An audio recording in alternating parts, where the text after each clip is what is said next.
For those of you that don't know me, I am Brian. I am Johnny's older brother.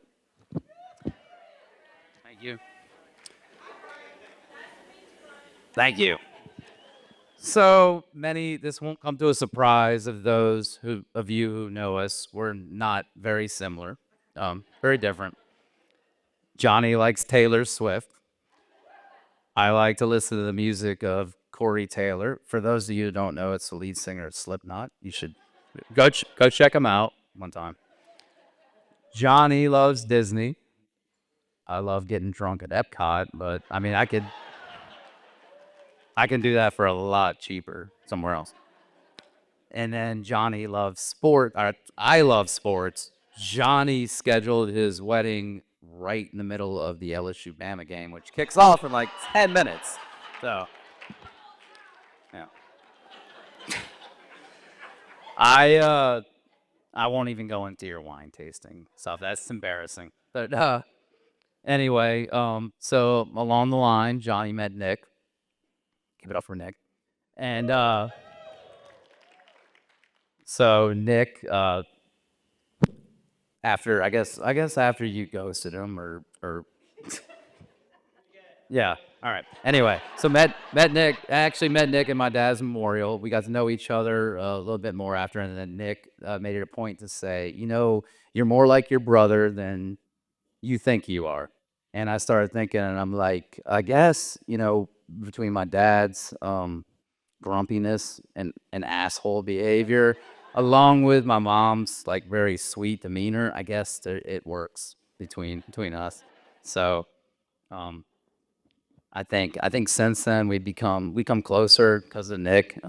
I consider Nick like a brother, probably a cooler brother. Nick was into like some of the same music as me. I'm younger, so Nick's my brother, Johnny. Yeah. Uh, So anyway, trigger warning to anybody if this sounds weird, but the wedding party will get it. It's kind of an inside joke. This is for them. But glasses in the air for Johnny and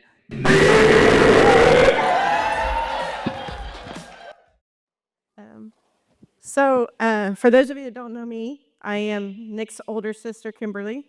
I want to start by saying thank you to all of everybody for being here tonight to celebrate this special day. Um, it's been a long time in the making. Sorry, I don't trust myself to do it off memory. Anyway, there's about 10 years between me and Nicholas in age, but we've always been close and shared a special bond anyway, including both of us marrying Jonathans, who happen to be a lot similar in personality too, so they get along very well. But seriously, I've had the privilege of watching him grow up from an annoying little toddler that always wanted to do everything all the bigger kids and cousins were doing, even if it meant jumping off a diving board at 2 or 3 years old before he'd fully learned how to swim. Um, to becoming amazing man he is today. We've come full circle from him being with me on my wedding day to me getting to stand with him on his. We've had our ups and downs, as every sibling pair does. From me losing him at Shades of Three at Shades of Green. Um, Obviously, he found us. I didn't find him. To watching 101 Dalmatians over and over and over and over again. Um, Oops, I lost my spot. To sitting and texting and chatting and late night instant messaging when we both had a little too much to drink and we're sitting at the same table in the same room. Um, to amazing getaway weekends, exploring haunted houses and pumpkin patches, balloon fiesta, four-wheeling through Colorado, watching movie marathons like Scream, and amazing trips to Disney, of course. It was on one such trip to Disney that I met Johnny for the first time. If memory serves, this was during the early stages of the friend zone phase of the relationship. Um, Nick had said there was somebody that me and my sister Meredith that was with us had to meet. And I loved Jonnie from the first moment we met. He was great. Um, his sarcastic sense of humor and attention to detail and endless patience is a perfect match for and balance for Nicholas's exuberance, emotional spirit, and ability to take himself and life too seriously at times. He's taken in our family and my girls and accepted it as own. He's never been afraid to be himself, and he can roast us as only he can do. Um, the way that they have connected and grown as a couple has been a joy and a pleasure to watch.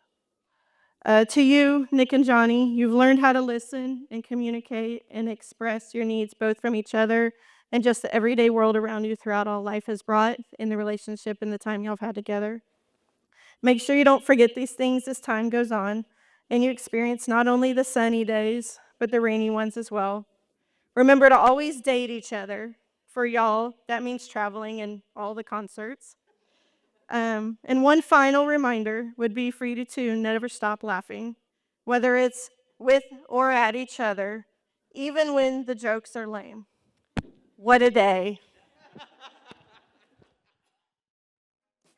Okay, I'm with you, Kimberly. Like I have to have my phone here.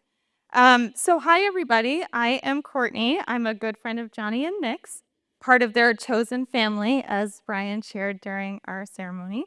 So I met Jonnie in 2011 when we were auditioning for Traditions, which, if you don't know, is a class that all Disney cast members have to take on their first day with the company. Yeah, choo choo. And so there was a portion of the auditions where we had to stand up and introduce ourselves. And as soon as I heard that Jonnie worked at Magic Kingdom Guest Relations, I knew I could place him. And I went up after him, so cool, and said, "Oh my God, are you Jonnie Batdorf who sends out the park counts every day?" Like he was low-key a celebrity. And over the years, I've learned that you are, in fact, a low-key celebrity around our Disney parks because everybody knows and loves Jonnie. Um, I don't know what I would do without you, Jonnie, and having you in my life. You've been here for the highest of highs and the lowest of lows. But what I love about Jonnie is that we can just be there for each other, whatever mood we're in, and just unspoken love and acceptance. You know those people, like, I always think, like, "Oh, I have to tell Jonnie this," and those friendships are really hard to come by, so I'm gonna hold on. So anyway, during our Traditions year, Jonnie and I were assigned to do our show review together, which is basically a leader shadowing you and giving you feedback, and our feedback was that we knocked it out of the park. And when it comes to choosing a life partner, Jonnie has knocked it out of the park. So, Nick, I have to be honest, I was a little skeptical when you stole my date to the Jonas Brothers concert for the first time. But but you made your way into my heart faster than I ever could have expected. And now, just like Jonnie, I can't imagine my life without you in it either. And that's what makes you two so special about being together is two amazing humans have come together and somehow become even better together. So I know I can speak on behalf of this entire room when I say thank you for sharing your love and your friendship with us and for letting us be a part of your love story. Wish you all the happiness in the world, and I can't wait to see the life that you build together. We love you so much, and cheers.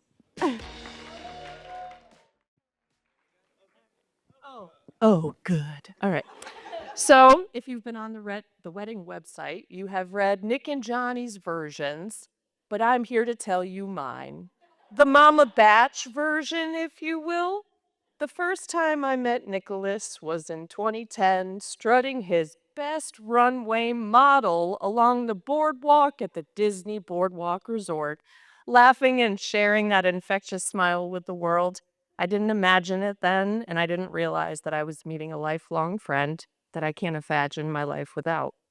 Nick has been in rock in my life for 14 years. We've lived a lot of life in that time and made plenty of mistakes in love. All Nick has ever wanted is to be loved for who he is, the way he loves. But if you were around in his early 20s, phew, it was rough. When I first heard about Jonnie, it was on Nick's birthday adventure to London. We went to see the Spice Girls. We're running around the city living our best Spice World dreams, and Nick just keeps bringing him up. Jonnie did this, and Jonnie said that. The way he talked about Jonnie was just different, in the cutest way. His face lit up every time he said his name. He didn't talk about him like he was just some guy from Parliament House or Southern Nights. And I'm pretty sure I texted something to Alexa along the lines of, well, we better get ready to protect his heart again. But then I met Jonnie, and he wasn't just some guy. He was the missing piece to Nick's life, the one to love Nick for exactly who he is in every way. I started writing this speech 2 years ago, sitting at a stoplight, listening to the song Simply the Best with Nick and Jonnie, while on our way to Halloween Horror Nights, long before the infamous, I said, sure. We'd had, I think, 3 bottles of wine before we even left to go to Halloween Horror Nights. We were talking about the song, tears in our eyes, saying it'd be played at your wedding, and I remember thinking how incredible your love is for each other. You've been through the worst, but you found each other, and your love is beautiful. When the song ended, Taylor Swift started to sing Lover, and I rolled my eyes, joking that I was going to be sick from the nauseating level of love in the car. As you both started to sing, I thought to myself that this song meant so much more to the both of you, and I'm so proud to stand beside you both as you start your forever lives together. So everyone, please raise your glasses, and in the words of Lady Swift, ladies and gentlemen, will you please stand? With every guitar string scar on my hand, I take this magnetic force of a man to be my lover. My heart's been borrowed and yours has been blue. All's well that ends well to end up with you. Swear to be overdramatic and true to my lover, and you'll save all your doteriest jokes for me. And at every table, I'll save you a seat, lover.